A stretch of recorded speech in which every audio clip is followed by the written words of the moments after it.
বাসের ভেতরে সদ্য খোলা সাপের চামড়ার একটা টুকরো দেখে লোকটা স্তম্ভিত হয়ে গেল। এই দৃশ্যটা সঙ্গে সঙ্গেই তাকে কয়েকদিন আগের একটা কথার কথা মনে করিয়ে দিল। তার এক সহকর্মী বলেছিল, তোমার বাড়িতে কি সাপ আছে? লোকটা তখন হেসে উড়িয়ে দিয়েছিল, কিন্তু সহকর্মী থামেনি। সে বলেছিল, আমাদের পরিবারে 3 প্রজন্ম ধরে সাপ পালা হয়েছে। আমরা সাপের গন্ধ খুব ভালো চিনতে পারি, আর তোমার স্ত্রীর গায়ে আমি সেই গন্ধ পেয়েছি। লোকটা ভেবেছিল এটা হয়তো মজা, কারণ তার স্ত্রী ছিল একদম স্বাভাবিক, সুন্দর, শান্ত, সাধারণ। কিন্তু আজ স্ত্রীর কাপড়ে এত বড় সাপের চামড়া দেখে তার শরীর দিয়ে ঠান্ডা স্রোত নেমে গেল।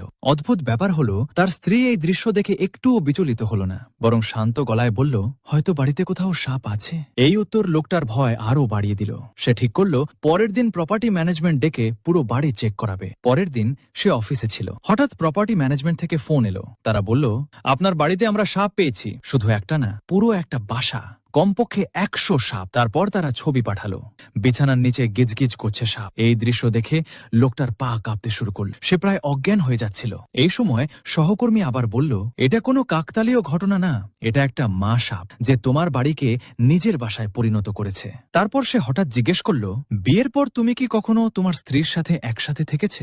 লোকটা যেন বজ্রাহত হলো, কারণ 3 মাস আগে সে রাস্তা থেকে এক অসহায় মেয়েকে বাড়ি এনে বিয়ে করেছিল। আর বিয়ের পর থেকে যখনই সে স্বামীর দায়িত্ব পালন করতে চেয়েছে, তার স্ত্রী সব সময় অজুহাত দিয়ে তাকে এড়িয়ে গেছে। সহকর্মী তখন গুরুতর গলায় বলল, সে মানুষ না, সে একটা সাপ দৈত্য।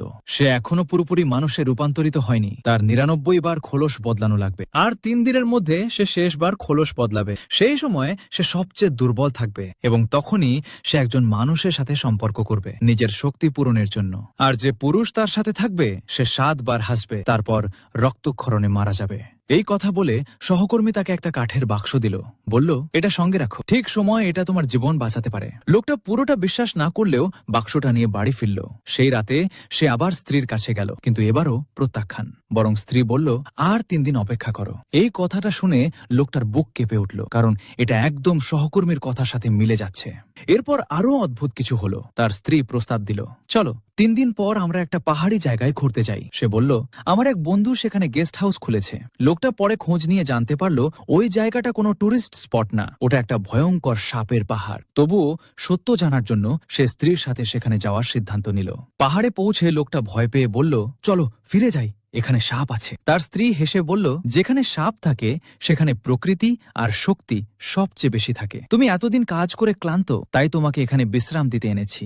লোকটা আবার জিজ্ঞেস করল, তুমি কি আগে সাপকে খুব ভয় পেতে না? স্ত্রী উত্তর দিল, হ্যাঁ, আগে পেতাম, কিন্তু এখন তুমি আছো, তাই আর কোনো ভয় নেই। চলো, দেরি করো না, সামনে যাই।